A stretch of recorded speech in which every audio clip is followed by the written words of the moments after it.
All right, let's jump right in. Have you ever looked at someone and just wondered, how do they stay so calm under pressure, while someone else might just fall apart?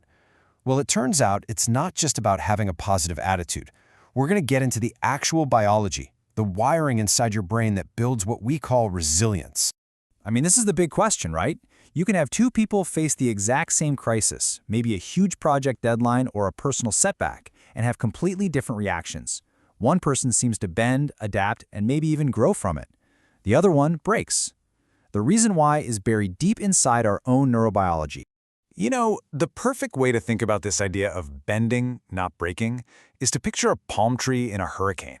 It doesn't just stand there rigid, trying to fight the wind, because if it did, it would snap in half. Instead, it's flexible. It bends with the force, and that's how it's still standing when the storm finally passes. That, right there, is the core of biological resilience. So to really get this, we've got to go inside the brain. Because under any kind of pressure, there's this constant battle going on. And it's a fight between two very different players. The part of you that's the calm, cool CEO, and the part that's the screaming, five-alarm fire drill. So, on one team, you've got your prefrontal cortex. This is your brain's CEO, sitting right behind your forehead. It's in charge of all the smart stuff, logical thinking, planning, stopping you from saying something you'll regret. And on the other team, you have the amygdala. Think of it as your brain's super-sensitive smoke detector. Its one job is to scream, "Danger!" at the first sign of trouble. When you're relaxed, the CEO is driving the car. But when stress hits, that all changes in a heartbeat. This is what scientists call an amygdala hijack, and here's how it goes down. Step 1. Your brain thinks it sees a threat. It doesn't even matter if it's real or not. Instantly, the amygdala sounds the alarm, and your body gets flooded with stress hormones like cortisol. Now here's the most important part. That flood of cortisol totally sidelines your prefrontal cortex. Your thinking brain, your CEO, goes completely offline. All of a sudden, you're not thinking, you're just reacting. Pure impulse. And you know, when these hijacks happen again and again and again, your body starts to pay the price. There's a term for it, allostatic load. It's literally the wear and tear on your body from being stuck in high alert mode all the time.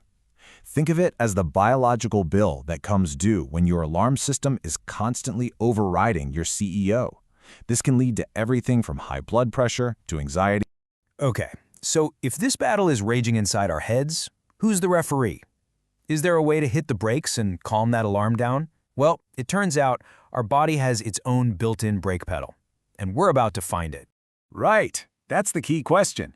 Is there some kind of master switch that can turn down the alarm and get the CEO back in the driver's seat faster? Well, the answer is a huge yes. And it's a physical part of you that runs right down the center of your body. And that master switch is connected to something called vagal tone. Your vagus nerve is basically your body's calm down switch. So vagal tone is just a measurement of how good that switch is at doing its job. How quickly can it hit the brakes, slow your heart rate, and pull you out of that stress response? It's basically a biological scorecard for how resilient you are. So if you have high vagal tone, your body's brake pedal is super responsive. You bounce back from stress really fast, and you're better at managing your emotions.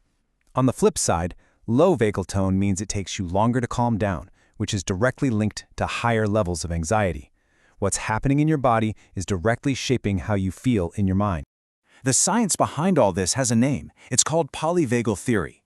All you really need to know is that it explains how this giant nerve system helps us shift between different states to survive.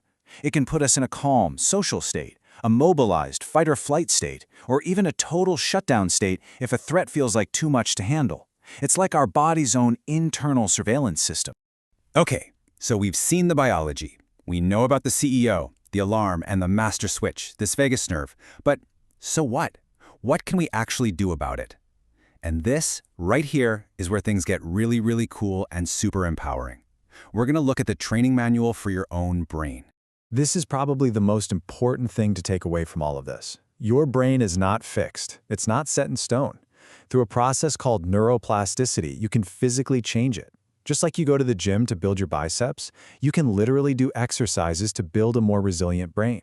You can strengthen that CEO and improve your vagal brake pedal. So how do you actually do that? Well, take meditation, for example. We now have the science to show it physically rewires your brain. For one, it literally shrinks the size and reactivity of the amygdala, basically turning the volume way down on that alarm. And at the same time, it builds up and strengthens the connections in your prefrontal cortex, putting your CEO back in charge. But, and this is so important, resilience isn't just an inside job. Look at this chart. It's just stunning. People with weak social connections have a significantly higher risk of dying from all sorts of things.